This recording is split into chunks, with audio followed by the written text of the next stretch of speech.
What massively improved your mental health? Story 1. Gardening. Ever since I started gardening, landscaping included because I landscaped my backyard for the garden LOL, my mental health gradually increased, and my outlook in life became more positive. Bonus for also growing my own food along the way. Story 2. Realizing that in most instances I'm not responsible for the feelings of others. It took a lot of self-blame off my shoulders. Edit for clarity. This is not a license to be discourteous. Here is an example. You are 35 and single. Your mom really wants you to get married, but you have no desire to do so. This really upsets her. But this choice of yours, and you don't have to carry the burden of her feelings. Example 2. My spouse had a bad day at work. She comes home upset and distraught. She yells at me, venting her feelings. My past self would put the blame on me. Now I realize that that's her feelings and I can help her through it to the best of my ability, but that burden in hers to carry. Story 3. Stepping down my high horse. Understanding that I am only human and do not always have to be the best in everything. As a matter of fact, there is no being best. Therefore, I learned to forgive myself and approve my emotions. That is what set me free. Story 4. Voluntarily staying at a psyche ward. Admitting myself and stating the problems I was having was the hardest part. The classes they had on how to be easier on yourself, coping, relaxing, and being a functioning human helped. Getting on the proper medication to balance out the bipolar in me helped too. Story 5. Quitting all social media except Reddit, and one Discord serve I'm on. Also stopping reading most news. The internet as it is now is an outrage machine, whose whole reason for existence is to sell you garbage and making you angry enough to engage with whatever shit shows you the most ads. It's unbelievably freeing to not engage with it anymore. Story 6. Just stopped using social media pretty much. No more Facebook or Twitter, except random browsing once in a blue moon. Without trying to keep up with all of it, I felt so much happier and less stress to try and keep up with everyone. I was never one to post a ton, but no longer feeling like I had to keep up with other people's social media addiction felt so much better for me. Story 7. Coming from a long-term background of a fistful of diagnosis. Get up, have a shower, have discipline even when you don't want to. Mood doesn't get to dictate what happens. Fuck the future. Most don't agree with me here. Let's face it, our capability to operate is already stunted and hard. Those major futures, though, being mental health full circle eventually. Practice gratitude. Not meditation, just be grateful for what was achieved. Be brutal. The core of most of our issues come from the outside. Friendship, workplace, family, social expectations, etc. Do what you need to do to find peace within yourself. Everybody else doesn't live in your head 24/7. You don't have to be an arsehole, just look out for you first. Story 8. Reading. I was into reading books for as long as I can remember, but the habit eventually stopped due to my poor mental health. I couldn't bring myself to read even a few pages without getting distracted, but lately, I've been reading again. I've read 2 books already, and I'm on to the 3rd, and I've not felt happier in ages. Story 9. I can't stress enough how much positive self-talk has changed my life. The quality of our life is so related to the quality of our thoughts and feelings. If thoughts are negative, so will feelings be.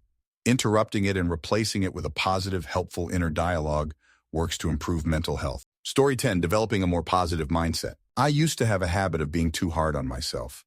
I would put myself down just as a joke or in an attempt to try to be humble. But I did not realize how easily impressionable the mind is. If you tell yourself something, you can start to believe it over time. I was also very focused on being honest, which at the time meant to me that I needed to always focus hard on everything I hated about life. And when I had this negative outlook on myself and life, it spread to my outlook on others. I didn't just hate myself and all of reality, I hated most people too. The good news is that my impressionable mind can also be easily shaped by positive mental habits. At some point I decided to give that a try, and it was absolutely life-changing. I went from living in a dark, empty, hopeless world to living in a bright and warm world because I allowed myself to see and appreciate the light instead of only focusing on the darkness. I started to acknowledge what is good in life. I questioned every negative thought and countered it with a positive thought. And instead of being judgmental of others, I started to give people a chance. This changed everything. Instead of repelling people, I was able to attract people. I learned that being honest isn't about focusing on everything I hate. It is about focusing on what matters most to me. What do I love? What makes me happy? What can I do to make the best of this life? If others are lost, instead of judging them, how can I help lift them up? Story 11. This is something people may not expect, but finding the right psychologist/psychiatrist. I saw a number of them before I found one that we actually worked together, and I started getting real help. Looking into and researching your conditions without self-diagnosing, finding out and understanding more about them. Having a person or people you can openly talk about things with, it helps remove the stigma and sometimes even shame. Story 12. I'm learning to feel right now. It sounds stupid, but it's helping me massively. I struggled a lot with my mental health the past years, and I realize now that this was a big part of it. My head would make all my decisions for me. My own gut feeling had just vanished into the background. Now that I'm feeling I am learning to trust myself more and make decisions on what I really want. I've spent years doing things I thought I wanted, but now I see that that was just someone who I thought I should be. Feeling has made me happier, emotionally more stable and more confident. I am starting to really, really love myself. This version of me I was the past years. He was not me. Story 13, therapy. Done a ton of them to understand my anxiety and how to cope with it. There's one kind of therapy, to know the English term, that takes you back to your childhood years and the fears and discomforting situations you encountered there you take with you as you age. The therapy allows you to heal your kid's self inside you, which in turn relieves the pressure it put on your person now. Extremely helpful. Story 14, IEMT therapy and hypnotherapy. I was hesitant at first, but so tired of regular talk therapy going what felt like nowhere for years. All of my issues were deeply rooted in my subconscious. So I decided to just go straight to the root and hack away at rewiring the subconscious. The vast majority of my PTSD is now gone. Highly recommend. Story 15. Stopping the endless questioning of existence, somehow, passing this year of school, having positive views of the future, having more and more people I can hang with and talk to, used to be lonely AF, and probably a lot of little things that made a huge difference, but I simply didn't notice. Story 16. Not taking anything online seriously. I'm not saying some things shouldn't be, but I don't really think getting angry for things PPL do, or say in the opposite side of the planet, is kind of senseless. First of all, because many PPL just act like that to get attention, and many other are trolling, so I don't see the point on taking it personal. Story 17 just commented this on another thread, but it fits here as well. I realized how fucked up our capitalistic society is, and how it doesn't really aim towards making people content and happy. On the contrary, it wants you to be always uneasy so that you look for a cure from the outside sources, whether it'll be more clothes or always trying to lose a few pounds, and overall you'll feel bad when you're not achieving something. When I managed to free my mind from all the pressure you receive from everywhere and just decided to live out my human experience with the core values of love and acceptance, going with the flow, taking the most out of beautiful moments, and not beating myself over literally anything, I found true peace. What has helped me achieve this was recognizing patterns in my thinking, fast and slow thinking, not being ruled by my initial reactions anymore, and being able to dig deep to find my actual thought process that's hiding behind the society's expectations and triggers from my past experiences. That's how I found what really lights up my fire and how I want to live this life I got. Of course, I have my moments I'm not feeling as great, but they are short-lived and pass easily when I let myself feel the feelings without relying too much on them. You know, our minds are sometimes trying to fuck with us and not telling the truth. You got to learn to distinguish the bullshit you tell yourself daily to stop the cycle. Nothing changes when nothing changes. Story 18. Burning bridges is my first step. Then I'm trying to drink more water, eat healthier, and I know exercise is highly recommended, but for me it's too big a step. So I opted to doing house chores like making my bed, cleaning the floors, doing the dishes, ironing and folding laundry, things like that to keep me moving around. Story 19. I'll share, although I know this won't sit well with some folks, and I apologize if I come across as forcing things down your throats. I know a lot of people have trauma with religion, and for that, I'm so sorry. I'm a Christian, was raised that way, but have autonomously chosen to stay with it. In spite of this, I've been haunted by mental health issues like much of everyone else. God never promised immunity, but he did promise support. So while I was angry and resentful for a while, I stopped blaming him. What really did it was a realization I had. You know, I say all these terrible things about myself, about all the times I've messed up, about how stupid and ugly I am. But God never said that about me. Sin is ugly, but didn't he pay for it? Didn't he create me fearfully and wonderfully? Didn't he start a work in me and promise to fulfill it? So saying I'm awful and that my life is doom and gloom, isn't that kind of blasphemy? Well, that's not good. I'm sorry, my friend. I should stop putting words in your mouth. I don't know why that's what did it, but it helps so much. I'm much more reluctant to beat myself up now, which was exacerbating my anxiety and depression a lot. Little disclaimer here. I also take medication and have been in therapy for a while. This did not cure me, but it changed my perspective and had a major impact. I advocate very strongly for medication and therapy. I am not anti-medication or anti-therapy, nor am I anti-science. We were given these resources to help us. Story 20 working. I was homeschooled growing up, so I didn't get out a lot. I did sports, but those eventually died out. It was when I begged to get a part-time job that I finally started enjoying mornings. I worked at a restaurant as a dishwasher, then moved up to cook because of a dope dude.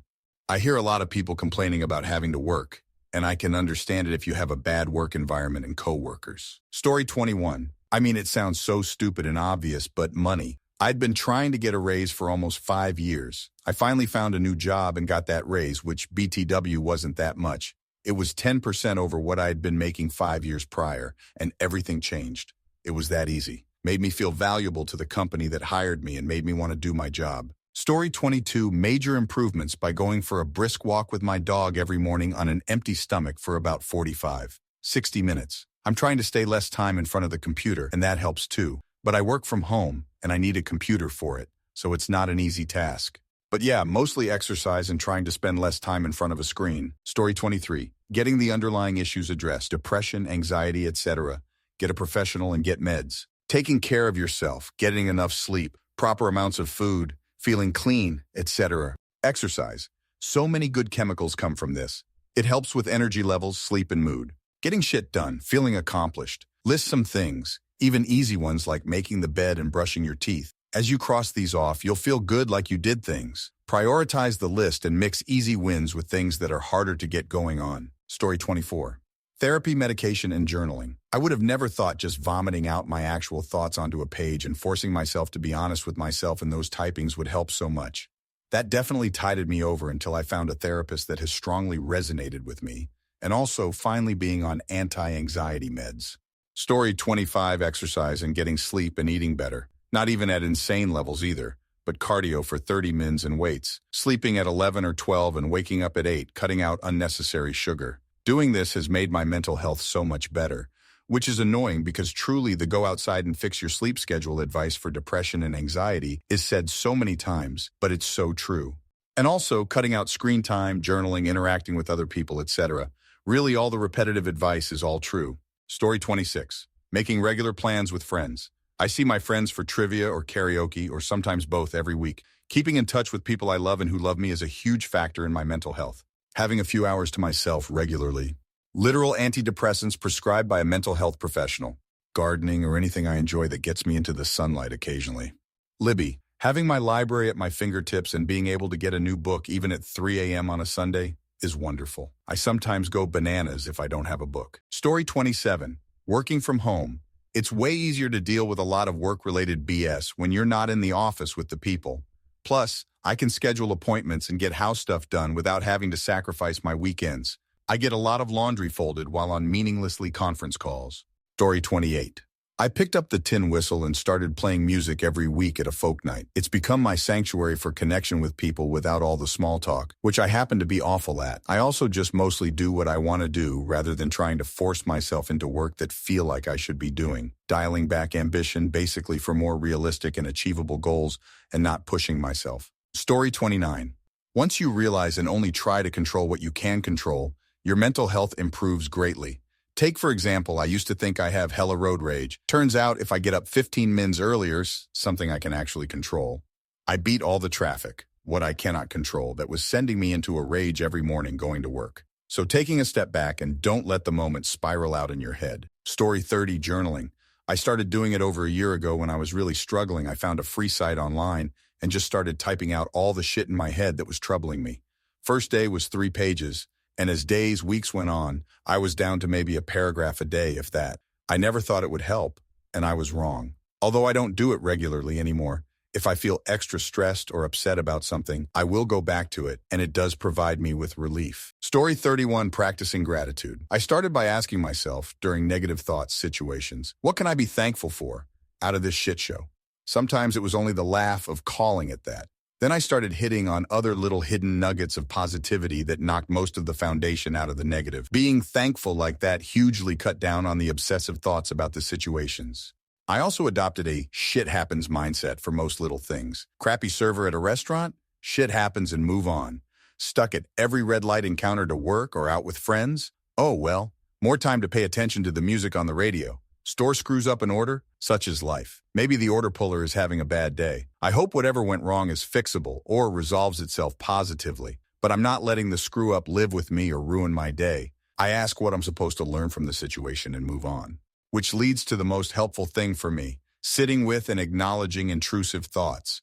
YMMV with this one. Instead of fighting what I call the brain weasels, I acknowledge and sit with them a bit. I don't have the energy to fight the intrusive thoughts. I'm talking about things like not being good enough, screwing something up, worrying that the nice guy hates me, or catastrophizing things. I spend a tenth of the energy to acknowledge the thought, feeling, recognize I will always have intrusive thoughts and let it drift away. Story 32. So disclaimer, I believe it's a vanishingly small percentage of the population that has genuine chronic neurochemical deprivation requiring long-term medication. The overwhelming majority of depressed and anxious people are this way by circumstance. So I'll speak to this majority. The number one method I've found to be most successful is to simply not care how you feel and accept that even if you feel depressed and anxious, you don't need to stop doing what you should be doing. Get up, take care of your meat popsicle, be productive, engage in social relationships. Do it all in tears of pain and sleep deprivation for all I care. Just do it, and your circumstance will rapidly change, and in the grand scheme, all your woes will be gone quickly, weeks or a few months. And if things don't change, well, at least you didn't waste time and kept progress going. Story 33. I stopped caring what other people think about me. I live my life for me, and to not please everyone. I pushed out people who used me, judged me, and expected me to be a certain way, kept those that were there for me and who I was. I in turn am there for them, and we have great relationships/friendships. I also accepted life will not always go my way, and it doesn't do any good to stress over everything. Don't get me wrong, there are still things I worry about, but it doesn't control me. I just adjust when I need to, rather than worrying about the what-ifs.